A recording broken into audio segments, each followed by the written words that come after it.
interview and make the most of this enriching learning experience. Welcome, Paula ma'am. I am Pradyuman Shankar Tote and these are my friends. She is Swati, he is Kapil and she is Prajakta. We are thrilled to have you here and are excited to hear from you. Let's dive right in. Could you please let us know about your family background? Of course. Hello everyone, thank you so much for having me here. My name is Paula. Actually my name is Paulina, but I use the name Paula. I come from the capital city of Poland, which is Warsaw. My family is from there. I'm the only child. I've been living with my mom for many years. What else? My closest family are my grandparents. My grandma is not here anymore, unfortunately, but I was raised by my parents and my grandparents. I had many pets when I was a child, which I loved. So I had cats and dogs and guinea pigs, which I really loved them. And because I'm the only child, I always had many friends as well, so I always very much cared about friendships in my life. We would like to know about your childhood. What would you like to know? I would like to know about your childhood, means your child study, sports, games. So in Poland, children go to kindergarten when they are 3 years old. So from 3 to 7, it's a kindergarten. Then from 7 to 14, we go to primary school. So the system is a little bit different. I had a very happy childhood. I went to the schools in my local area. I had good friends there.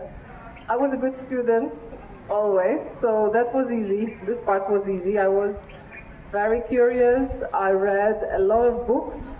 So basically, I read everything I could find in my local library. So this is how I spent most of my free time. I always loved humanities, so the arts subjects like history, languages, crafts as well. So we did some crafts as well at schools. I still like to draw or paint. And also my family really enjoyed traveling, so I always traveled with my parents, with my grandparents as well. So this is how I think I grew up to travel, and that's why I continue to do it right now. Ma'am, what is your educational qualification? So after the primary school, so when I was 14, then I went to high school, which in Poland is from 15 to 18 to 19, actually, to 19 years old. And when I was 19, I went to university. I had good grades, so that was pretty easy, which is very nice. So I could pick whichever faculty I wanted, and I wanted to study Polish language and literature, because as I said, I love to read. So I spent 5 years in university. So I did my master's in Poland, in Warsaw.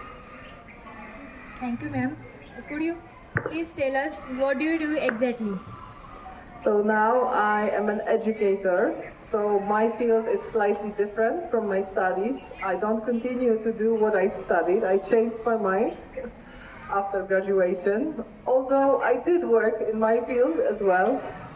But when I was 30 years old, I decided to change because I thought that working with young people and teaching them about the subjects that I teach right now is much more important, and it's much more meaningful because we don't have enough conversations about it. So that's why I switched. So now I work in the field of basically human rights and also young people's rights. So we talk about, if we did some sessions together, so you know, so I talk about bodies, growing up, puberty, relationships, so how people should build relationships together, so like friendships or marriage, how to be in a good relationship, but also about sexual and reproductive health. So this is health connected to reproduction, so how to have children basically and how to stay safe.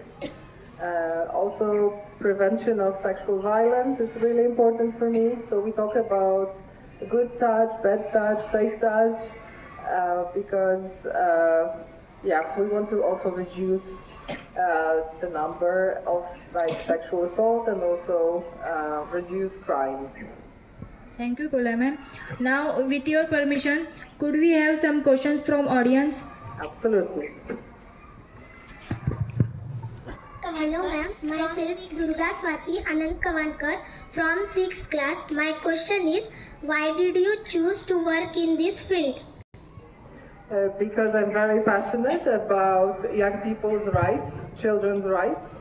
I know that there is a big curiosity in every country, because I worked in Poland, I worked in England, now I'm in India, very happy to work here. I know that there is a lot of curiosity and not enough answers for young people. So young people want to know many things, but still parents are a little bit shy to talk about it, so they may not feel prepared for that. So some other professionals are needed to have these conversations with young people. Hello ma'am, this is Saundarya Budeva from 8th class. I would like to know, how long have you been working in this field? So during my university years, I was 20 years old when I joined a group of educators in Warsaw. So with them, I gained all my experience, all my professional experience, and I'm still with them after 20 years. So that was 20 years ago. Thank you ma'am.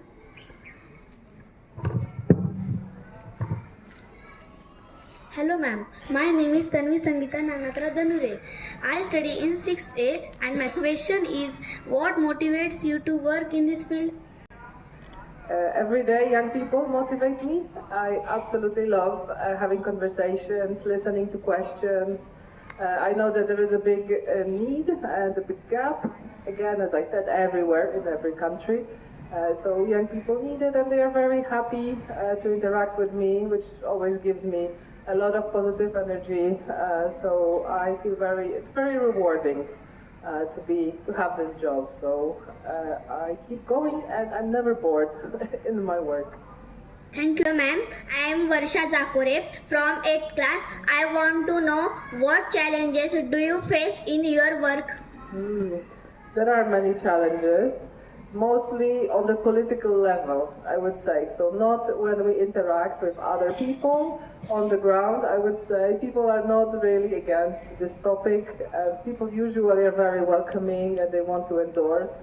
Endorse means to welcome this topic. The main problem is the politicians who are still against the idea of comprehensive subjects like this.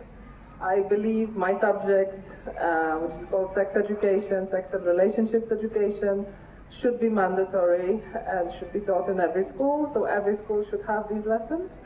Unfortunately, the governments in many countries are still a little bit against it, so it has not been done yet. In England, yes, it has, but it's a very recent thing, just 10 years ago, finally politicians made this decision, but in many countries it's still a long way to go. So I would be really happy to see some changes on the political level, and it should not be a political battlefield, because children and young people are missing out, really. They are the ones who are suffering because of that.